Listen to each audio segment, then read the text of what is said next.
지금부터는 두 대표가 직접 제가 개입하지 않겠습니다.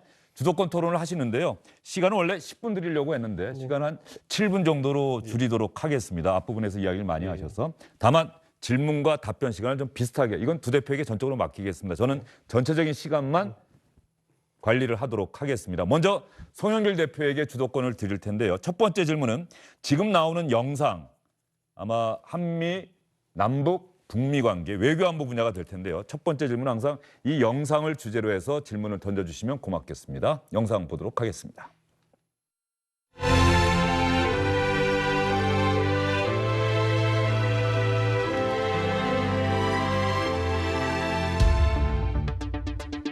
그처럼 바라는 3년 전의 따뜻한 봄날은 다시 돌아오기가 쉽지 않을 것이다.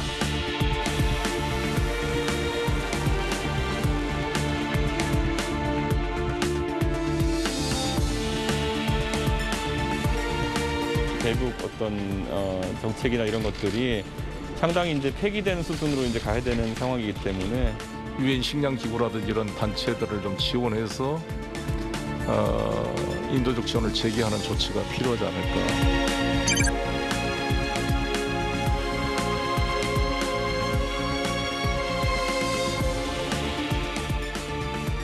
자, 그러면 송영길 대표가 시작해 주시죠. 두 대표님이 또 공교롭게 워싱턴도 비슷한 시기에 다녀오셨고 지금부터 2시까지 진행하도록 하겠습니다. 영상 시간이 한 1분 정도 됐고요. 송영길 대표님 먼저 의견 말씀해 주시고 질문을 던져주시면 이번에 됩니다. 10월 26일 날 노태우 대통령께서 돌아가셨습니다. 근데 노태우 대통령께서 재임 기간 동안에 의미 있는 성과가 91년도에 남북 기본 합의서와 한반도 비핵화 선언을 했습니다. 그리고 30년이 됐습니다만 그 남북한 유엔 동시 가입을 출연했고 남북 관계를 국가 대 국가의 관계로 이제 유엔 동시 가입되니까 충돌을 막기 위해서 통일을 향해 나아가는 특수한 관계로 규정을 했는데 그 지금 문재인 대통령의 정책이나 김대중 노무현 햇볕 정책, 한반도 평화 번영 정책은 그 토대가 91년도 노태우 대통령의 남북 기본 합의서에 기초하고 있다고 생각합니다. 우리 이준석 후보께서 지금 대북 정책을 다 폐기해야 된다 이렇게 말씀을 하시는데 그 노태우 정부의 그 정책에 대해서 어떻게 평가하십니까? 저는 노태우 정부 때부터 이어져 온 우리의 그런 어떤 평화에 대한 관점 자체는 존중합니다. 그런데 이제 문재인 정부에서 소위 한반도 평화 프로세스에 있어가지고 보통 첫 단추로 삼는 것이 종전선언 아니겠습니까? 네네. 종전선언 이후에 경협과 비핵화를 이제 어느 정도 교환하고 그 다음에 이제 신뢰 구축이 된 다음에 결국엔 평화 협정을 체결하는 게 이제 한반도 평화 프로세스의 핵심인데 저는 이 종전선언까지는 어쩌면 저희가 동의할 수도 있을 겁니다. 그런데 그 2단계와 3단계에 있어서 경협과 그러면 비핵화라는 것이 실제로 교환 가능한 지점이 있느냐가 더 저희가 확신을 가져야 되는 것인데 비핵화를 실제로 받아들이게 하려면 북한이 어떤 제안을 받아들일 수 있을까 있어서 아직까지 저는 문재인 정부에서 현실적인 그런 방안들 제시한 것을 야당이 받아들이지 못했습니다. 예를 들어서 처음에는 문재인 정부가 소위 이제 철도 건설 같은 것들을 위해서 예산을 잡고 이런 시기가 있었는데 제재 국면이 계속되면서 물론 뭐 빛을 못 본 것도 있겠지만은 북한이 그에 대해서 아주 열렬한 반응을 보이고 또 그랬던 건 아니거든요. 북한도 그러니까 이거는 꼭 해야 되라는 것이 나타나면은 그런 반응을 보일 것이다 이런 생각을 하는데 우리가 핵을 포기하면서 그러니까 그들이 소위 얘기하는 체제 보장을 포기하면서까지 받아들일 만한 경협의 카드가 있는 것이냐. 그게 없었을 때는 저는 약간 우려하는 것이 저희가 종전선언을 이번에 대통령께서 언급하셨을 때 김여정이 반응했던 것이 이제 사실상 상호 존중을 계속 이제 이야기하고 그 상호 존중이라는 거 안에 비핵화가 아니라 핵을 가진 지금의 상황, 그 스테이터스를 인정해달라는 얘기가 들어있는 거 아니냐. 그래서 애초에 이 한반도 프로세스 자체가 어쩜 타협 불가능한 지점에 온 것이 아니냐. 덜렁 종전선언만 하고 2단계에서는 북한에 뭔가 제시할 만한 북한이 구미를 당길 만한 것이 존재하지 않는 거 아니냐. 이런 질문을 야당의 입장에서 할 수밖에 없는 것이고 그게 좀 기미가 보이면 제 생각에는 야당에서도 이 한반도 평화 프로세스에 진척에 대해 가지고 뭐 아까 말씀하신 것처럼 이건 꼭 특정 정부에서 시작된 어떤 기조가 아니라 항상 우리가 그 남북 관계에 있어가지고 어느 정부나 추진했던 방향성의 연장선에도 있기 때문에 검토해 볼 수는 있습니다, 저희가. 종전선언이라는 것은 정치적 선언이지 그렇죠. 법률적 규정이 없어요. 그러니까 핵심으로 북핵 문제는 북미 간의 외교관계 정상화, 즉 미국과 북한 간의 우리 대한민국 간의 현재 돼 있는 휴전협정을 평화협정으로 고치고 북미 간의 외교 관계가 정상화돼야 북핵 문제가 완전히 해결될 것입니다. 북한의 목표도 그것이고 북한이 핵을 만드는 이유가 미국과의 적대 관계 청산 때문이다라고 주장하고 있는데 핵 만드는 과정에 부과된 유엔 안보리 제재를 가지고 제재와 핵을 바꾸자고 하겠습니까? 본말이 전도되는 거지. 북의 논리는 일관됩니다. 핵은 북미 관계 정상화, 즉 휴전협정을 평화협정을 고칠 때 자기들이 핵을 포기하겠다는 거 아닙니까? 그러면 우리는 근데 경협을 제재를 해줄 테니까 핵을 포기해라. 그러면 이게 북측의 논리에 따르면 계산이 안 맞는 거죠. 그러면 우리는 어떻게 할 것이냐. 비핵화의 타임테이블을 보여주라. 당장 핵을 포기하지 않더라도 비핵화 협상을 시작하겠는 입구로서 종전선언과 신뢰를 쌓고 그렇게 되면 우리가 제재를 일부 해제해 가면서 대신 계속 살라미 전술처럼 북한이 말만 해놓고 최종 비핵화의 타임테이블을 정하지 않고 이것을 또 기정사실화하려는 의도를 우리가 잘 경계를 해야죠. 그거를 같이 잘 쌓아가는 게 제 외교적인 능력이라고 보여지고요. 근데 그 과정에 나는 하나 이제 걱정이 되는 게 이준석 대표님한테 질의드리고 싶은 게 홍준표 후보님과 윤석열 뭐 다 지금 토양에서 보니까 전술핵 배치 가지고 계속 이야기 듣는데 예.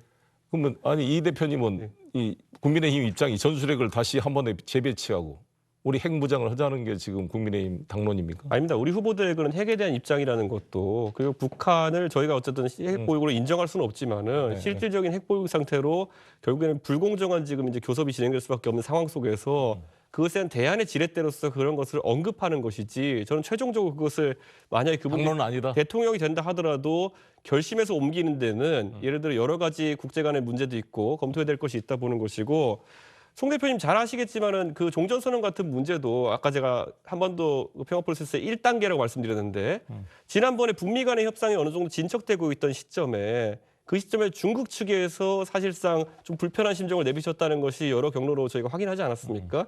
그렇다면은 이 틀 자체가 종전선언이라는 것도 아까 그냥 정치적 선언이다. 저도 그렇게 생각합니다.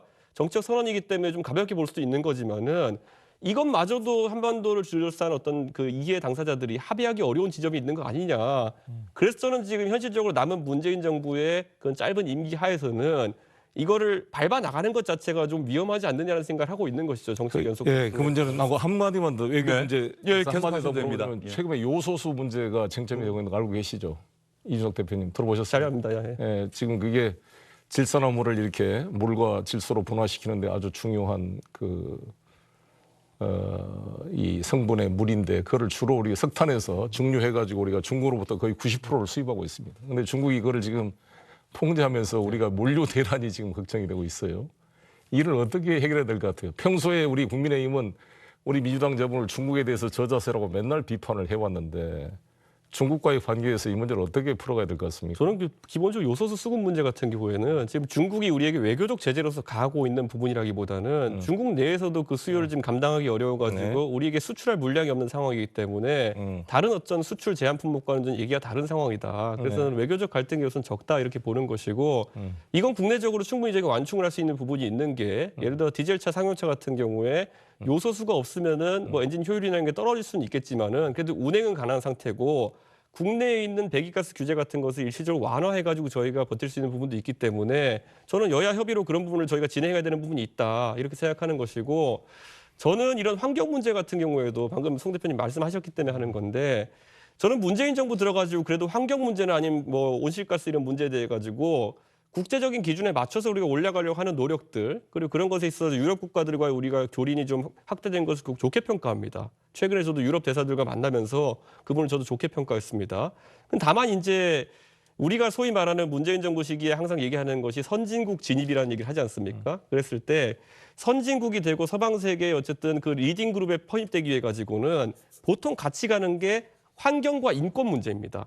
근데 환경 문제에 있어가지고는 문재인 정부가 스탠다드를 높이는 데 상당히 노력을 해서 성과가 있다 좀 보는데 인권 문제 같은 경우 방금 전에 오히려 송 대표님 말씀하신 것처럼 중국과의 관계나 이런 것들 때문에 굉장히 좀 더디거든요. 예를 들어 티베트라든지 아니면 홍콩 문제라든지 이런 것들 굉장히 우리는 지금 소극적인 자세를 일관하고 있는 것이고 유럽 국가들은 환경에 있어서는 한국의 진입을 반기면서도 그런 인권과 민주주의 문제에 있어가지고는 국제적 기준에 닿지 못하는 것에 대해 가지고 또 강한 비판하고 있습니다. 그래서 저는 제가 약간 달라진 국민의힘의 모습을 좀 제시한다고 하면은 저희는 당연히 그런 어떤 그 기후 변화나 아니 온실가스 이런 문제에 대해 가지고는 민주당과 비슷한 생각을 갖고 있고요. 다만 인권 문제 같은 것에 대해서는 조금 더 앞으로 진일보하는 그런 방향성이 필요하지 않나 그런 걸 제시하고 이제 시간은 좀 지났습니다만 인권 문제- 이준석 대표가 좀 길게 말씀하셨기 때문에 송영길 대표가 인권 문제에 정리하실 인권 문제에 대해서 소극적인 게 아니라 사실 미얀마에 대한 민주화 인권 문제는 사실 문재인 대통령이 가장 먼저 선도적으로 해왔습니다. 그런데 중국, 홍콩이나 티벳, 위구르 문제는 아시다시피 중국과의 관계 때문에 집권 여당이나 정부는 대단히 말에 제약이 있는 것입니다. 그런데 그런 부분을 야당이 해야 될 몫입니다. 그게 역할 분담인 것이고 야당 의원들께서는 항상 왜 중앙 정부가 그걸 안 하냐, 왜 저자세냐 이렇게 공격할 게 아니라 독립된 헌법기관으로서 야당 독자적으로 말을 하십시오. 할 이야기는. 그게 필요한 것이고요. 근데 문재인 정부는 일본에는 할 말 다 하던데. 예? 일본에는 할 말 다 하던데. 아니죠. 그 사안 자체가 다른 면이 있습니다. 내용 자체가. 일본 같은 경우는 우리 독도 문제가 있는 거 아니겠습니까? 여러 가지고 위안부 문제가 있는 것이고. 그래서 일본한테 하는 만큼만 중국한테 해도 괜찮을 것 중국과의 같습니다. 관계, 국가적 이해 관계가 다시 복합적인 요소가 있는 것입니다. 실제로 집권당을 해보면은 그걸 피부로 느끼게 될 거예요. 그리고 말씀한 대로 요소수 문제는 그 내부적인 문제도 있지만 외교적으로 페이버를 받을 수 있는 노력이 필요하다 보여지고 저는 러시아에 대한 대책을 찾기 위해서 저도 푸틴 대통령의 서한도 보내고 제 역할을 좀 해볼 생각입니다. 아무튼 그런 풀기 위해서 지금 외교부와 산자부와 협의하고 있다는 말씀을 드리고요.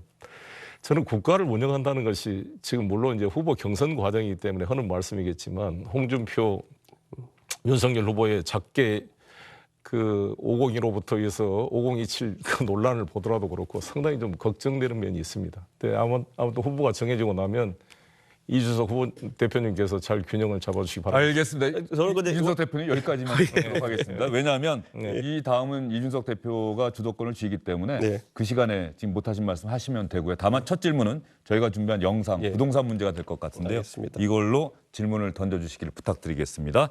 시간이 아까 7분 드린다고 했는데 벌써 한 11분 정도 했어요. 이준석 대표님은 비슷하게 말씀하셨으니까 예. 한 7분 정도 예, 해서 알겠습니다. 주도권 토론을 마무리하도록 하겠습니다. 영상 보시겠습니다.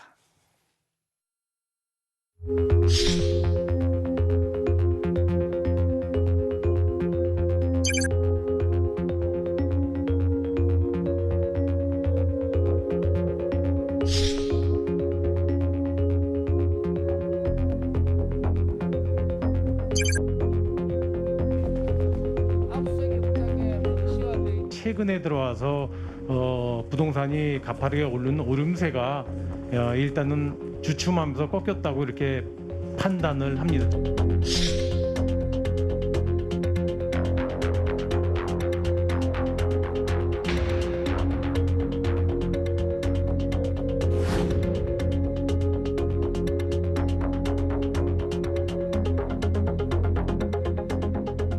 부동산 문제와 관련해서 이준석 대표 주도권 토론 시작해 주시죠. 저는 기본적으로 문재인 정부 들어가지고 이 공공개발을 확대하겠다는 취지에서 여러 정책들을 했고 심지어 재건축 재개발마저도 공공재개발을 하겠다는 취지로 이제 전환을 하는데 많은 지점이 이제 이익 환수나 이런 것에 이제 결부되어 있습니다. 그런데 지금까지 그러면은 문재인 정부 4년 이제 곧 5년을 거치면서 공공개발의 성공 사례라고 들만한 것이 있는지 저는 왜냐하면 이번에 3기 신도시 문제 같은 것이 처음에 도화선에 불을 당기고 그다음에 이제 화천대유권까지 해서 사실 공공이 개입했을 때 물론 아주 선의가 개입되게 되면은 우리 국가에는 토지를 수용할 수 있는 권한을 공공에 부여하기 때문에 그걸 바탕으로 싼 주택을 공급할 수 있다는 이점이 있겠지만은 지금까지는 그런 정보의 관리라든지 아니면은 또 그 시행 과정에 있어가지고 이익 환수의 문제에 있어가지고 공공이 꼭 아주 깨끗하지는 않다라는 이미지를 국민들에게 심어준 게 지난 문재인 정부 4, 5년간의 부동산 정책에서 생각하거든요. 전 그래서 앞으로도 이런 공공 확대를 계속 이제 정책의 근간을 삼을 것인지가 좀 궁금합니다. 이게 이준석 대표님도 모순이 발생하는 게 지금까지 이 국민의힘의 입장은 공공이 하지 말고 민간이 해라는 거였습니다. 이명박 정부 때부터. 근데 이 대장동 민간이 했다고 이렇게 공격을 하고 왜 환수 못했냐고 공격은 자기 모순인 면이 있는 거잖아요. 예를 들어서 이거는 LH 같은 것을 민간이 해라고 이지송 LH 사장한테 윽박을 질렀습니다. 신정수 국민의힘 국회의원이. 그래서 동생이 구속되기도 했어요. 그래서 민간으로 된 거를 성남시장이 공공으로 하려고 했더니 지방자치단체가 공사채를 발행을 해야 되는데 지방채 발행을 못해서 결국 민관 공동개발을 한 것인데 왜 5,500억밖에 회수 못했냐. 더 회수해야지. 이렇게 공격하면서 민간 개발을 또 다시 주장한 것은 약간 모순면이 있습니다. 근데 이제 그래서 제가 부동산 이제 이익 환수법을 이번에 내일 저희가 의총을 통해 이제 법안을 제출해서 통과시키려고 그러는데 국민의힘은 나는 반대를 안 해야 된다고 보는데 또 반대할지 모르겠어요. 일단 저희들은 그를 회수법을 통과시킬 생각이고요. 저희가 솔직히 반성을 하는 것은 저희가 문재인 정부 초기에 공급 대책을 서두르지 못했습니다. 왜냐하면 주택 보급률이 100%가 넘기 때문에 더 가지려는 것은 일종의 투기다 이렇게 잘못된 시각을 가졌어요. 근데 저부터도 제가 24평 사는데 좀 더 여유가 좋아지면 32평으로 이사 가고 싶은 게 인간의 심리인데 그거를 죄악시하고 부정한다는 것은 있을 수 없는 일이고 또 1가구가 1주택만 가져라. 이것도 저는 옳지 않다고 봐요. 투기적에는 안 되겠지만 지방에 1가구 1주택 갖는 것은 얼마든지 탄력적으로 허용해야지 자기 부모들 모시는데 시골에 집 한 채 가진 게 무슨 죄라고 이렇게 하는 경직된 사고가 저는 문제가 있었다고 봅니다. 그래서 저희들은 이제 이사 공급 대책을 이제 늦게나마 해서 3기 신도시를 했는데 집을 공급하려면 최소한 5년이 걸려요. 그렇기 때문에 지금 우리가 선 분양 신청을 받아서 수요를 분산시키려고 노력하고 있고요. 최근에 이제 이자 과율이 좀 올라가고 대출 규제가 돼서 집값이 좀 통제되고 있는데 이것만은 부족하고 저는 강력한 공급 대책을 추가로 준비 중에 있고 공급이 되더라도 우리 청년 이 신혼부부들한테 DTI, LTV 이거를 안 풀어주면 그림의 떡이거든요. 근데 이분들이 과연 이 집이 공급되더라도 그들의 소득 수준으로 집을 가질 수 있게 만드는 것이 제가 누구나 집 프로젝트입니다. 그거를 같이 해가고 이재명 후보가 지금 제기하고 있는 기본주택을 같이 결합시켜서 획기적인 공급 대책을 준비하고 있습니다. 그런데 기본적으로 방금 전에 뭐 DTI, LTV, 뭐 DSR 다 전부 다 민주당이 만들어 놓은 규제들을 전부 다 풀겠다고 하는 것이 이제 공약이 된 것이 사실 저희가 한 4년 동안 도돌이표를 겪고 있다는 그런 어떤 방증인 것이고 화천대유에서 이것을 민간이라고 하기에는 화천대유가 일반적인 민간 사업자에 대해 가지고 굉장히 큰 이익을 이제 편취하게 된 계기가 그 안에 공공성이 가미되었기 때문이고 아까 말했던 토지 수용의 문제가 그게 가장 어려운 지점을 화천대유가 공공을 통해서 해결했기 때문이거든요. 그렇기 때문에 저는 아까 제가 재건축 재개발 단지 서울에서 만약 도심에서 진행이 된다고 하면은 거기에서는 어떤 공공의 어쨌든 개입으로 인해 가지고 민간 이익을 편취할 만한 요소는 없습니다. 그런데 일반적으로 이런 공공 개발 서울 외곽 근교라든지 아니면 토지 수용 대상지에다가 이렇게 하는 개발 같은 경우에는 이런 식으로 미공개 정보를 취득한 사람이든지 아니면 이런 식으로 뭐 수용을 해가지고 이득을 보는 사람이든지 꼭 이런 사람들이 생기기 마련이거든요. 그리고 이 단위가 굉장히 큽니다. 지금 그러기 때문에 국민들이 분노하고 있는 것이지. 이준석 대표님. 잠깐만요. 서울에서 예를 들어 재건축 아파트를 지어가지고 내가 조합 만들어가지고 내가 시행해가지고 내가 살 집을 만들었는데 거기서 부당한 이익이 발생했다고 하는 사람은 거의 없습니다. 집이 비싸다는 불만 할 수 있겠죠. 그러니까 재건축이야 자기 집을 해가지고 헌집되고 새집 짓는 거니까 그건 별 문제고 이렇게 부동산 대장동 개발처럼 개발을 하는 것은 엄청난 개발 이익이 발생하는 건데. 그래서 공급을 얘기하는 겁니다. 그러니까 공공이 참여해야 그나마 회수한 거지. LCT 같은 경우는 1조의 이익을 남겼는데 그래서 공공이 참여 안 해가지고 전부 민간이 가져간 거 아닙니까? 그럼 LCT처럼 했어야 된다는 뜻입니까? 저는 뭐 LCT는 약간 다른 문제였고 제가 이 얘기하는 이유는 아까 송 대표님께서도 초기에 이제 공급을 좀 안 했기 때문에 부동산 문제 심화됐다는 말씀하시는데 오히려 서울에서 내부에서 그러니까 직주 근접성이 뛰어난 어떤 주택을 공급할 수 있는 가능성은 뭐 이건 일정 부분 박원순 시장께서 하셨던 거기도 합니다만은 재건축 재개발 등에 대한 인허가를 어렵게 함으로 인해 가지고 공급이 안 되게 해놓고 외곽지로 가가지고 수용된 토지나 아니면 3기 신도시 같은 것들로 인해 가지고 공급하게 해놓고 거기서 이 공공개발의 문제점을 노정한 것이 아니냐. 그래서 저는 저희 같은 경우에는 이게 특정 토지를 놓고 민간이 올냐 공공이 올냐 이런 것보다도 민간이 도시 재생을 하거나 이런 것에도 오늘 활성화될 수 있는 방법들을 제시해야 된다. 이런 얘기를 드리는 거죠. 그래서 지금. 개발이익 환수법을 만들겠다는 것이고 재건축은 있는 집을 다시 사기 때문에 그렇죠. 추가 공급은 안 됩니다. 근데 재개발은 일부가 되겠지만 그 재건축이 왜 추가 공급이 안 됩니까? 용적률이 일부 이제 용적을 높여주면 일부 이제 분양 물량이 생기겠지만 크게 공급이 늘지는 않는다는 것이죠. 그래서 저희가 이번에 아무튼 보여주겠습니다. 획기적인 공급 대책을 같이 병행해서 해 나가고 아까 드린 말씀대로 가장 중요한 것은 대장동뿐만 아니라 그 뉴스테이처럼 다 민간한테 공공이 결합돼서 이익을 우선적으로 배정해버리는 이런 구조를 전환시켜내야 되고요. 제가 계속 누구나 집 프로젝트 강조합니다만 최초의 분양 가격으로 살 권리를 주면은 사실 임대에 살더라도 굳이 자기 집을 가려고 연끌을 할 필요가 없거든요. 그 구조를 저는 전면화시키는 것이 부동산 문제 해결책이다 이렇게 생각합니다. 예, 이준석 대표님 아까 못하신 말씀을 하시든지 아니면은 이 주제와 관련된 정리를 하시든지. 이제 이 부동산의 공급 형태에 있어가지고 사실 저도 누구나 집 같은 경우에도 10%의 비용을 초기에 내고 그다음에 나중에 살아보고 원래 분양가대로 값을 낸다는 아이디어는 그렇게 보이지만 저는 이건 사실 금융 프로젝트의 일환이라 저는 사실 좀 보거든요. 공에서 부담하는 그런 설계라고 보는데 저는 이런 것들은 뭐 좋은 아이디어들이 많을 수 있다 봅니다. 꼭 그런 방법 말고도 저희가 대선주에 나오면 항상 하는 게 그거예요. 그럼 아까 저희가 처음에 언급했던 것처럼 공급 자체가 부족한 부분, 그리고 아까 송 대표님께서는 재건축 재개발 같은 걸 활성화됐을 때 주택의 총량 자체는 크게 늘어나지 않는다는 지적을 하셨는데 그 부분은 맞을지 모르겠으나 저는 예를 들어서 그렇게 공급되는 것들이 새로운 주택이라는 것, 신축 주택이라는 것이 완전 다른 수요가 있다는 것을 민주당도 인식을 좀 해야 될 것 같다. 저희가 지금까지는 항상 부동산 다룰 때 전국의 주택 공급량이 뭐 100몇 %다 이런 얘기를 많이 하지 않았습니까? 젊은 세대가 그런데 최근에 특정 형태의 주택, 특정 지역의 주택에 대해 가지고 굉장한 수요가 생기면서 부동산 포증 사태가 나온 거 아니겠습니까? 서울과 수도권 아주 직주근접성 좋은 지역에 있는 신축 주택이라고 하는 것은 굉장히 공급이 지금 미달이기 때문에 이 부분의 공급을 활성화시키기 위한 정책은 아까 말했던 돈의 금융의 문제나 아니면 어떻게 그 모기지나 이런 걸 설계할까 이런 거의 문제 이전에 물량 자체가 공급이 안 되는 문제를 해결해야 되는 게 크다. 근데- 그리고 거기에 있어서는 도심지나 아니면 직주근접 좋은 곳에는 결국엔 민간이 공급하는 방식이 주가 될 수밖에 없는 거 아니냐 이런 지적을 하는 겁니다. 민간이 그렇게 하면 좋은데 땅값과 그 값을 평당 1억씩 넘어가게 되면 그 일반 청년이나 신혼 부부가 살 수가 없어요. 백현동식으로 준주거를 올려주면 못 지을 곳 없습니다. 아니죠. 예. 그렇게 안 됩니다. 이거 건설이라는 게 단가가 있고 땅값이 있는 건데 그래서 공공이 해야 우리 서민들이나 청년들이 살 수 있는 그런 값을 맞출 수가 있거든요. 알겠습니다. 주도권 토론을 여기서 마치도록 하겠습니다. 안녕하십니까, 주영진입니다. 더 많은 뉴스와 라이브 이벤트를 보고 싶으시다면 화면 오른쪽을 눌러서 구독해 주시기 바랍니다. 저희 SBS 앱을 다운로드 받으시면 뉴스 속보 알림도 받아보실 수 있습니다. 텔레비전으로도 SBS 뉴스, 유튜브로도 SBS 뉴스 잊지 마시기 바랍니다.